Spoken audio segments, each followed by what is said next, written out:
आऊज़ु बिस्मिल्लाहिर्रहमानिर्रहीम।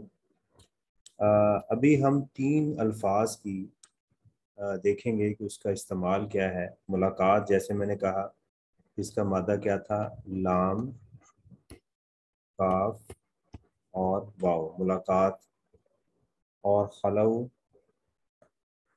फा, लाम, वाव, ये इसका मादा था। और शतन, इसका मादा था शीन, तौ और नू। ज़रा इसको हम ज़रा देखते हैं। अच्छा, ये जो मादा है लक़ाउ, मिलना यानी मुलाकात करना, यानी अपने आप को किसी के सामने प्रेजेंट करना। एक तो इसके ये मीनिंग्स है, ठीक। दूसरा, इसमें एहसास करना किसी चीज़ का, किसी चीज़ का सोचना, उसमें भी यानी हिस्सी तौर पर या जिस्मानी तौर पर, ये दोनों के लिए लफ्ज़ इस्तेमाल होगा। ये मुलाकात यानी एहसास के अंदर, या आप फिजिकली किसी से मिलते हैं। जैसे हज़रत मूसा अलैहिस्सलाम से ने अपने वो जो सफ़र है उनका, आगे सूरह कहफ में अंदर, उसमें ये वाक़या आता है कि उन्होंने कहा कि मैं थक गया हूँ, ठीक है। उसके लिए भी ये लफ्ज़, यही मादा इस्तेमाल हुआ वहाँ पर भी। और उसके बाद जब हज़रत मूसा अलैहिस्सलाम को कहा गया कि अपने सांप को डाल दो, प्रेजेंट करो, तो उसके लिए भी यानी प्रेजेंटेशन के लिए भी यही मादा इस्तेमाल किया गया। तो यानी मुला यानी जो हमारा मादा है लाम, काफ, वाव, ठीक है, ये मुलाकात, फिजिकली मिलना या एहसास उस चीज़ का किसी का करना, उसके लिए इस्तेमाल होता है। मैंने बताया कि जैसे थकावट है, ठीक है, किसी चीज़ को प्रेजेंट करना, डाल देना, मुलाकात करना, अल्लाह से मिलने के लिए लफ्ज़ बहुत ज़्यादा जो है वो इस्तेमाल हुआ हुआ। और इस मादे को सीखने से हम काफ़ी 168 जो है, ये कुरान में ये मादा 168 टाइम ये यूज़ हुआ। जो रिसोर्सेज हैं, मैं उसके लिए ये यूज़ करता हूँ इस्लाम 360। इस्लाम 360 जो सॉफ्टवेयर है, ये वहाँ से मैं इंफॉर्मेशन वो लेके फिर अपनी स्लाइड्स बनाता हूँ उसके साथ। अच्छा जी, उसके बाद है खलवत या खलाऊ। इसका जो मादा है खा, लाम, वाव। उर्दू में इसके लिए हम खाली का लफ्ज़ इस्तेमाल करते हैं, खलवत का लफ्ज़ इस्तेमाल करते हैं। ये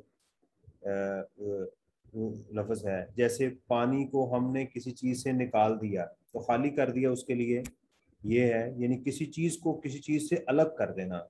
अलहदगी के लिए हम ये लफ्ज़ इस्तेमाल करते हैं। खुला लेना, औरतें जो तलाक लेती हैं उसको खुला कहते हैं। खला इसके लिए, क्योंकि खला में हवा नहीं होती, अलग होती, उसमें बिल्कुल खाली होता है, इसलिए उसको हम खला कहते हैं। तो उसका मादा भी यही है, ठीक है। उसके बाद तन्हाई, अलग फील करना, अपने आप को तन्हा महसूस करना, खलवत जिसको हम कहते हैं, ये भी उसी, ये मादा भी वही है।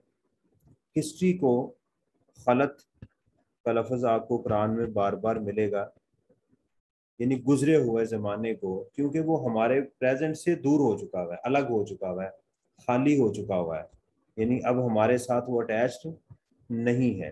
तो अलहदगी के लिए किसी चीज़ का, उसमें से किसी चीज़ में से निकालना, उसको अलग कर देना।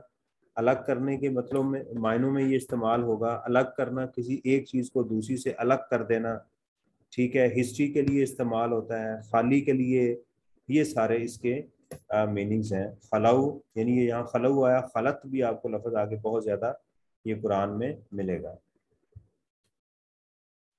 उसके बाद है शतन, शैतान। ये बहुत आम लफ्ज़ है जो हम उर्दू में इस्तेमाल करते हैं। शरारती को नॉर्मली हम शैतान कहते हैं, लेकिन इसका मतलब है दूर होना, यानी डिस्टेंट पर्सन जो है, दूरी जिससे हो जाना, इसीलिए शैतान, क्योंकि अल्लाह से वो दूर हो गया। वसीले को, गुस्से को भी कहते हैं, वसीले पर को भी ये कहते हैं, दूरी को भी। और गुस्सा के लिए, क्योंकि शैतान के अंदर गुस्सा है, आग से बना होता है, इसलिए उसके अंदर बहुत गुस्सा होता है। इसलिए दूर जो घर हो, उसके लिए भी। अब देखिएगा लफ्ज़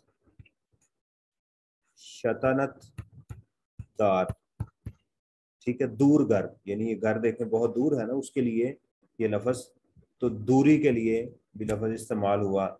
इसी तरह कुआं जो है, बेर कुएं को कहते हैं। तो बेर अली बड़ा मशहूर एक कुआं है। बेर शतून यानी बहुत गहरा कुआं, यानी जिसमें गहराई में बहुत दूर पानी है, उसके लिए भी इस तरह कहा जाता है कि गुस्सा और हसद शैतान है।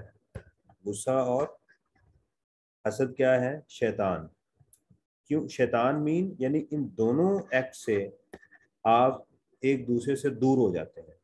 गुस्सा करने से भी आपकी दूरी पैदा होती है, और हसद करने से भी उसके साथ जो है वो दूरी, डिस्टेंस क्रिएट होता है। तो ये तीन अल्फाज जो थे मैंने भी आपके सामने रखे, जो उर्दू के अल्फाज हैं, लेकिन ये इनकी शक्लें बदल बदल के ये कुरान में अपने मादे के लिहाज से, अपने मायनों के लिहाज से इस्तेमाल होते हैं। तो अल्लाह से दुआ है कि अल्लाह ताला हमें कुरान को समझने की हिम्मत अता करे। और आप सल्लल्लाहु अलैहि वसल्लम ने ये फरमाया है कि जो कुरान सीखता और सिखाता है, वो दोनों अल्लाह के लिए बहुत महबूब शख्स हैं। तो इसलिए हमें खुद भी सीखना चाहिए, दूसरों को भी सिखाना चाहिए। जैसे मैं सीखता हूँ एक आयत, मैं आपको सिखा देता हूँ, इसी तरह आप भी एक आयत सीख के किसी और को ये सिखा सकते हैं, ताकि इस तरह से ये सिलसिला चलता रहे। अस्सलाम वालेकुम।